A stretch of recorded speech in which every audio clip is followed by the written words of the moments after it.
Estamos de volta com o nosso programa, entrevistando o deputado federal Marcos Rota, presidente da CPI do BNDES.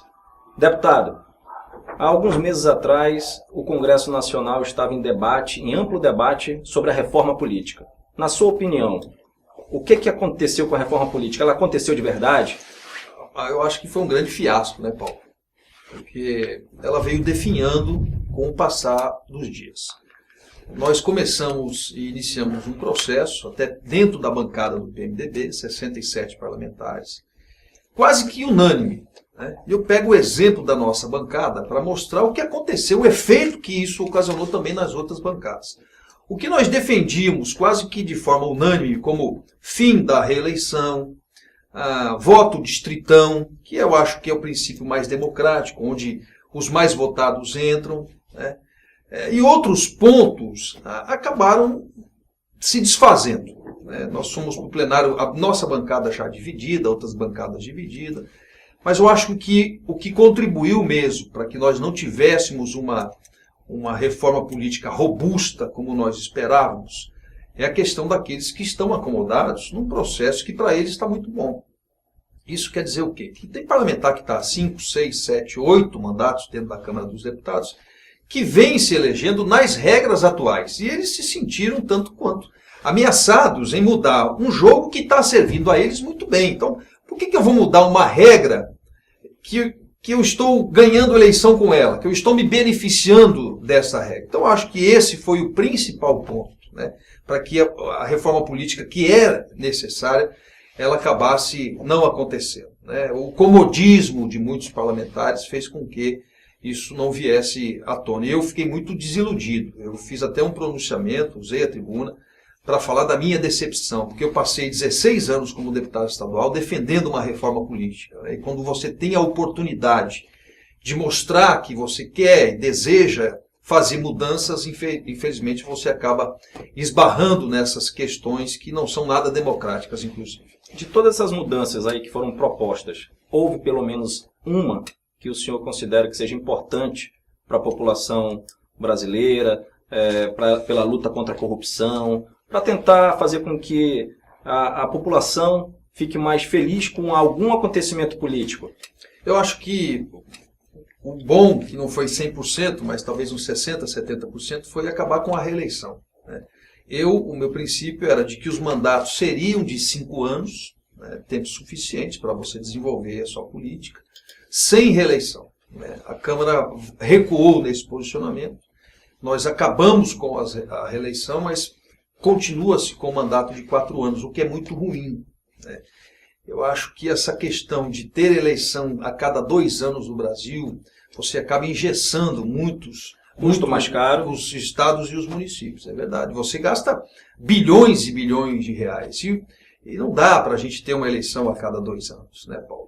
Muitas vezes um prefeito, sobretudo os prefeitos das pequenas cidades, eles acabam sendo prejudicados, porque daí o governo do estado não pode fazer convênio, o governo federal não pode fazer convênio. Então, eu acho que se nós tivéssemos uma eleição só, a cada 5 anos no Brasil, de vereador até presidente da República, eu não tenho dúvida alguma de que seria muito melhor para a democracia e para os eleitores brasileiros. Mas, infelizmente, não foi essa a vontade da maioria dos parlamentares dentro da Câmara. E a sociedade brasileira clamava por grandes mudanças, principalmente nesse momento conturbado, né? Demais, demais. Eu fui muito cobrado com relação a isso, muitas instituições.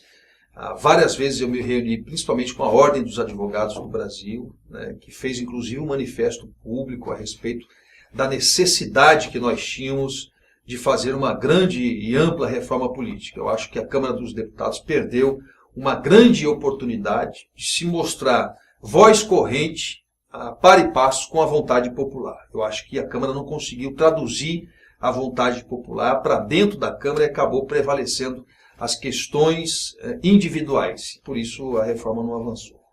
Deputado, nós temos uma pergunta de um telespectador. Vontade. Vamos assistir?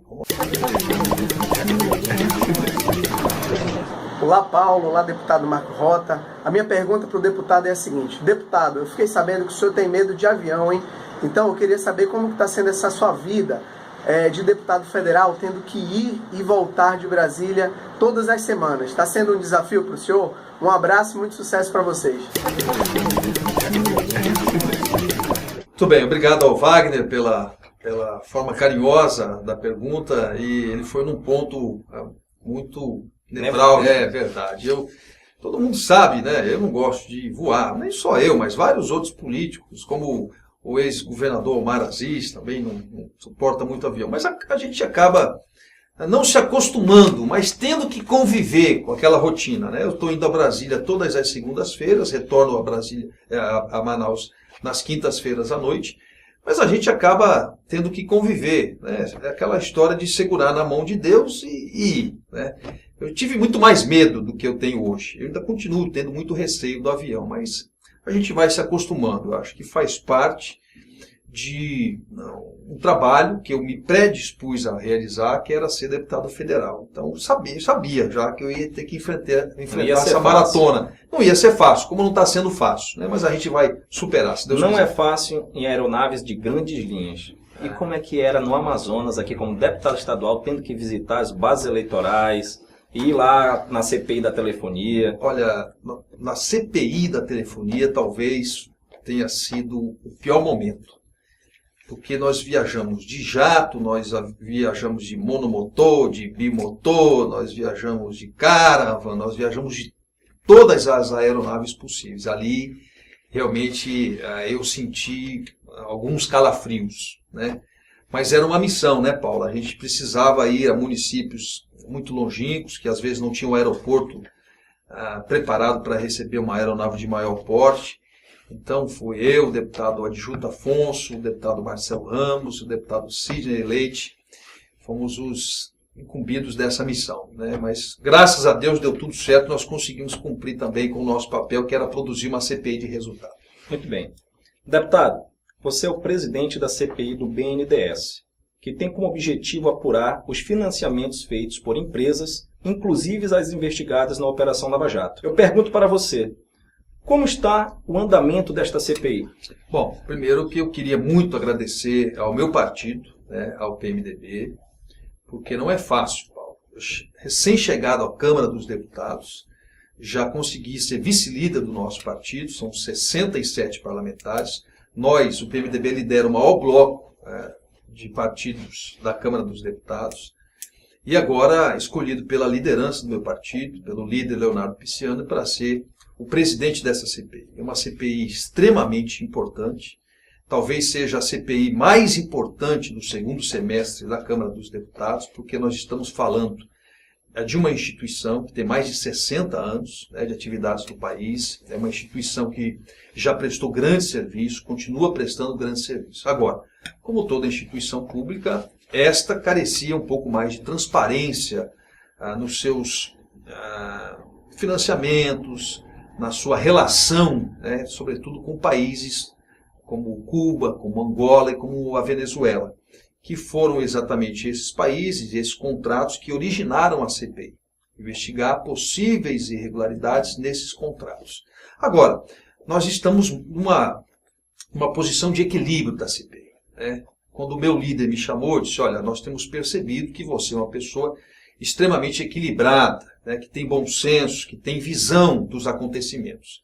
E exatamente por conta disso que nós queríamos que você representasse não apenas o nosso partido, mas o nosso bloco na presidência da CPI. Então, estou levando muito em conta estas frases do meu líder, né, e tenho procurado ser muito ponderado ali, porque o meu papel é esse, de equilibrar as ações da oposição e equilibrar as posições da situação, né? Eu preciso ser o fiel da balança. Nós tivemos já a participação do presidente do BNDES, Luciano Coutinho, que foi sabatinado durante 6 horas. Né? Os deputados espremeram realmente todos os questionamentos. Nós vamos ouvir todos os ex-presidentes do banco. Nós vamos ouvir também o Tribunal de Contas da União, que está fazendo um levantamento muito intenso a respeito disso. E depois nós vamos partir para a parte mais traumática, eu diria, que é de ouvir os empresários, os representantes das empresas, os lobistas, porque tem muito lobby em cima desses financiamentos, né? E vamos fazer diligência também para ver, por exemplo, por que o BNDES financiou um porto em Cuba, né? Nós temos portos aqui como o Porto de Santos e o Porto de Paranaguá, que são os maiores portos do Brasil, que estão em condições horríveis de infraestrutura, né? E por que o Brasil vai pegar uma Odebrecht, uma Andrade Gutierrez, vai financiar bilhões e bilhões de reais em Cuba, por exemplo? É isso que nós queremos saber. Como agravante, dinheiro público tarjado como sigiloso. E ninguém tinha acesso.